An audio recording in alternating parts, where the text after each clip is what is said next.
Hi there. My name is Pastor John, and I am so excited that you've decided to host one of these 6 Anchor small groups. You're going to have a fantastic time. You're going to get to know some new people. You're going to have new friends. And you know what? You're going to grow yourself in an exciting new way that's going to give you a certain strength of character to face the storms of life with so much more clarity and so much more conviction. I am expecting great things from this series. Now, to lead one of these small groups, there's a handful of things to keep in mind. They're going to be really easy and fairly simple to keep in mind.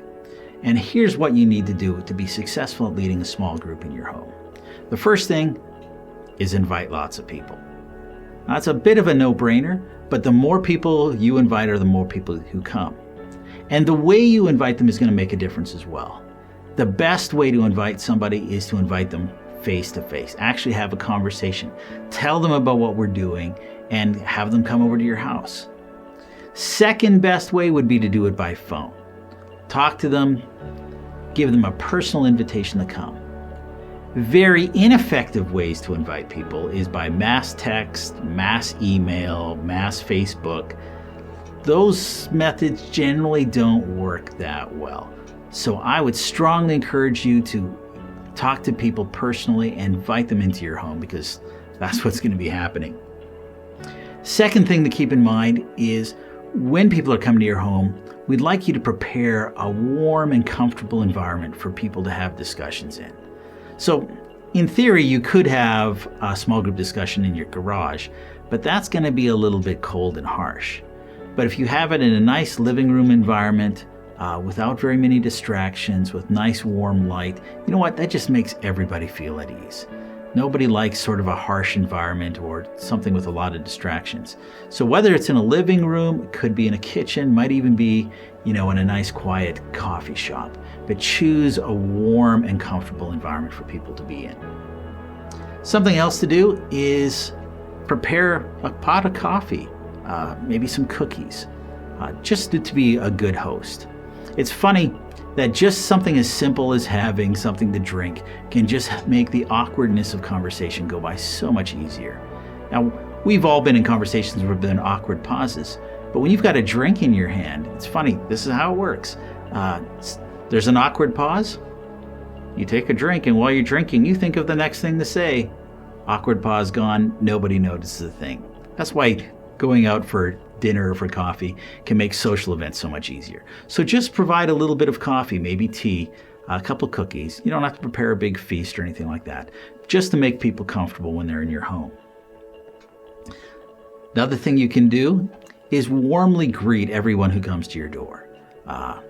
Bring them inside. If you don't know them very well, make sure you reintroduce yourself to them.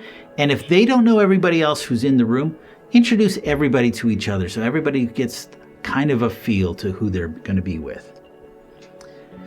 When you get started, some people like to do what we call an icebreaker, especially if people don't know each other very well and are a little uncomfortable. You can have something just maybe to lighten up the mood. Now, one of the things that I suggest, and it's something that I've done before, is to ask everybody 2 questions and make it clear that we're going to go around the room and just going to ask 2 questions. And the first question is, can you recall one decision that you've made in your life that really turned out very well, that you're really happy you made that decision? And the second question, is there one decision that you've made in your life that really turned out pretty dumb and actually a little bit embarrassing? Now, when you ask questions that involve a little bit of personal vulnerability, like share something embarrassing, it's always good for you to go first. As a general rule, when we ask questions, we want everybody else to answer before we do. But if it involves a little bit of personal invulnerability, it's good if you're the one who shares first. So share a little bit of story about yourself and then just go around the group to help people get to know each other. Now, before the event happens, it's good if you go to the website to get the videos. You can find these videos in 2 locations. One, you can go to YouTube and just do a search for 6 Anchors Victory Church.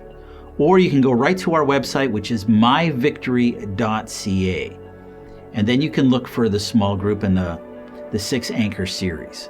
So it's good if you do that before people arrive so the video is ready. It's also not a bad idea if you actually go through the video a day or two before. Videos are short, 7, maybe 10 minutes long, but go through the video so you're comfortable with the material that's going on. During the video, there'll be a brief little chat during the video, and then there'll be a time for discussion in which you'll be instructed to pause the video. So when the pause the video section comes, be prepared, that's what's going to happen. Pause the video and encourage people to discuss the questions that are provided. Now, as I mentioned before, when it comes to those discussion questions, for most of them, encourage everybody else to answer before you do, and make sure you're one of the last people to answer. The main exception to that is if it's a question that's about sort of personal vulnerability, in which I would encourage you to set the tone and lead that one first.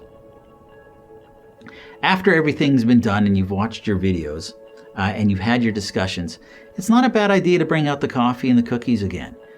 Visit, relax, get to know people, build up some friendships. Our job when we lead small groups is ultimately not to be teachers, but to be like conductors of an orchestra, that we're trying to get other people to do a lot of the talking and other people to do a lot of interacting. And we do that, we find the discussions much more interesting, much more heartfelt, and quite frankly, in the friendships, much longer lasting. I am so excited that you've decided to do this, and I think that you're going to find this to be one of the most rewarding experiences you've ever had. Look forward to seeing you next week.